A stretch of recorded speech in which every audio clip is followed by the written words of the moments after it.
हरे कृष्णा राधे राधे दोस्तों, आप सभी को राधाष्टमी की हार्दिक शुभकामनाएं। हम सभी भक्तों पर राधा रानी अपनी कृपा सदैव बनाए रखे। आज की वीडियो में आप जानेंगे साल 2024 में राधाष्टमी का व्रत कब किया जाएगा, पूजा का शुभ मुहूर्त क्या रहेगा, व्रत की संपूर्ण विधि क्या रहेगी। तो आप सभी लोग वीडियो में बने रहिएगा और वीडियो को पूरा अवश्य देखिएगा। हिंदू सनातन धर्म में राधाष्टमी का विशेष महत्व होता है। भाद्रपद माह के शुक्ल पक्ष की अष्टमी तिथि को राधा रानी का जन्मोत्सव मनाया जाता है। राधाष्टमी पर श्री कृष्ण जन्माष्टमी की तरह ही व्रत रखा जाता है और राधा रानी की पूरे विधिवत पूजा की जाती है। इस दिन राधा रानी की पूजा करने से माँ लक्ष्मी प्रसन्न होती हैं। राधा रानी की पूजा उपासना करने से व्यक्ति को सुख, समृद्धि, धन और ऐश्वर्य की प्राप्ति होती है। विवाहित जीवन खुशहाल रहता है। इस दिन विवाहित महिलाएं संतान सुख और अखंड सौभाग्य की प्राप्ति के लिए व्रत रखती हैं। पौराणिक मान्यताओं के अनुसार जो लोग राधा रानी जी को प्रसन्न कर लेते हैं, उनसे भगवान श्री कृष्ण अपने आप प्रसन्न हो जाते हैं। कहा जाता है कि राधाष्टमी व्रत करने से घर में माँ लक्ष्मी आती हैं और व्यक्ति की सभी मनोकामनाओं को पूर्ण करती हैं।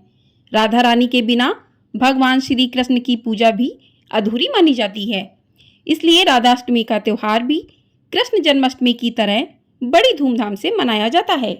राधा अष्टमी के दिन राधा श्री कृष्ण दोनों की पूजा की जाती है। जो व्यक्ति राधा जी को प्रसन्न कर लेता है, कहते हैं उसे भगवान श्री कृष्ण भी मिल जाते हैं।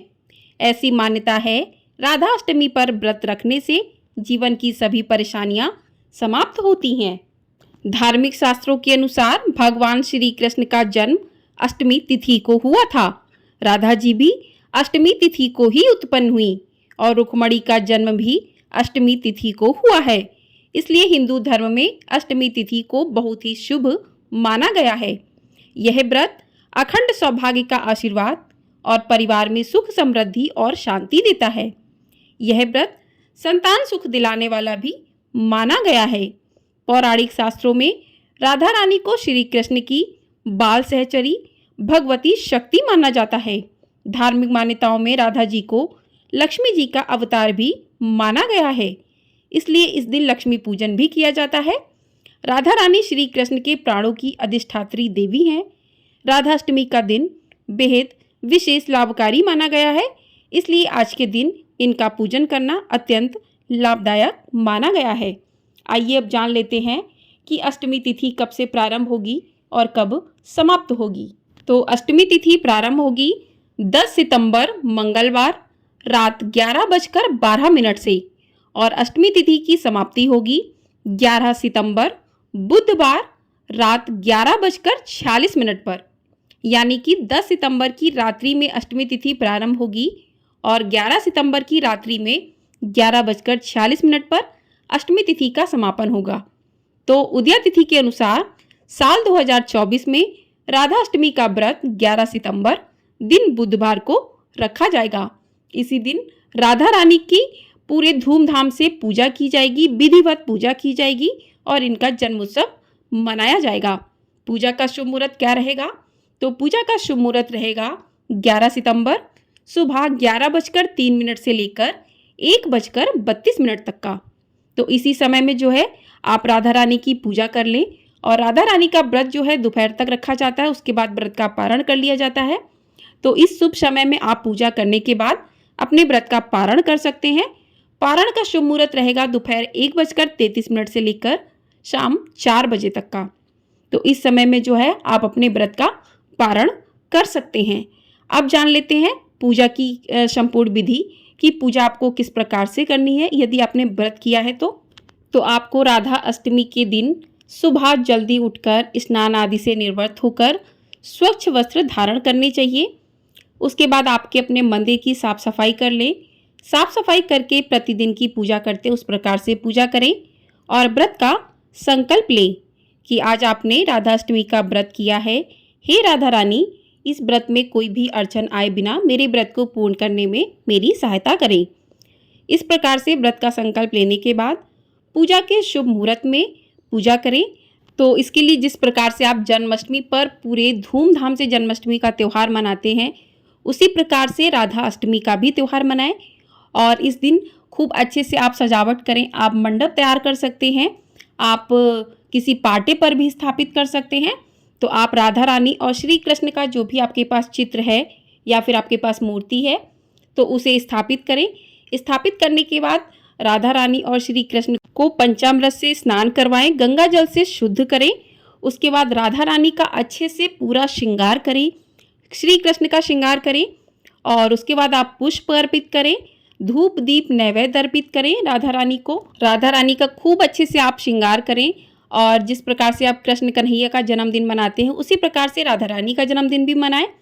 और राधा रानी को अरबी की सब्जी बहुत पसंद है, तो अरबी की सब्जी का भोग लगाएं। जो भी आपके पास मिठाई है उनका भोग लगाएं, फलों का भोग लगाएं, ड्राई फ्रूट्स का भोग लगाएं। तो इस प्रकार से जो है आप भोग लगाएं, पुष्प अर्पित करें, दीपक जलाएं, अगरबत्ती जलाएं।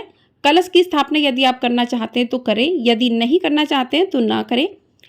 तो इस प्रकार से जो है राधा रानी का पूरे विधि विधान से पूजन करें। राधा रानी को नीले रंग का पोशाक पहनाएं। राधा रानी को नीले रंग का पोशाक बहुत पसंद होता है।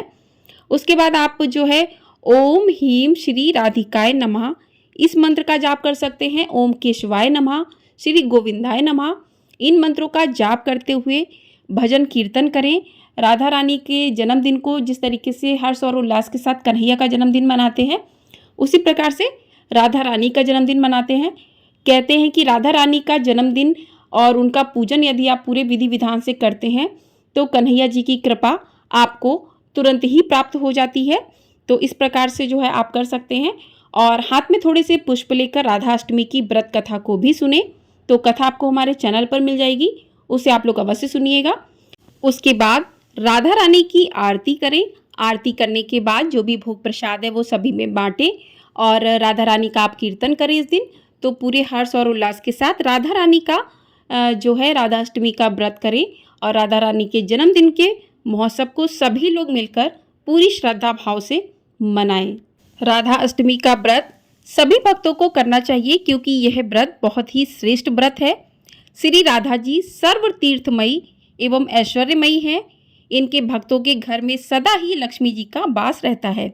जो भी भक्त यह व्रत करते हैं उन साधकों की जहाँ सभी मनोकामनाएं पूरी होती हैं, मनुष्य को सभी सुखों की प्राप्ति होती है। इस दिन राधा जी से मांगी गई हर मुराद पूरी होती है। जो मनुष्य श्री राधा जी के नाम मंत्र का स्मरण एवं जाप करता है वह धर्मार्थी बनता है। अर्थार्थी को धन की प्राप्ति होती है, मोक्षार्थी को मोक्ष मिलता है। राधा जी की पूजा के बिना श्री कृष्ण की पूजा अधूरी रहती है। बोलिए राधा रानी की जय। तो आपको ये जानकारी पसंद आई हो, वीडियो को लाइक शेयर और चैनल को सब्सक्राइब ज़रूर कर दीजिएगा। आपको हमारे चैनल पर राधा अष्टमी व्रत की कथा भी सुनने को मिलेगी। तो चैनल को सब्सक्राइब नहीं किया है तो सब्सक्राइब अवश्य कर लीजिएगा। जय श्री राधा रानी।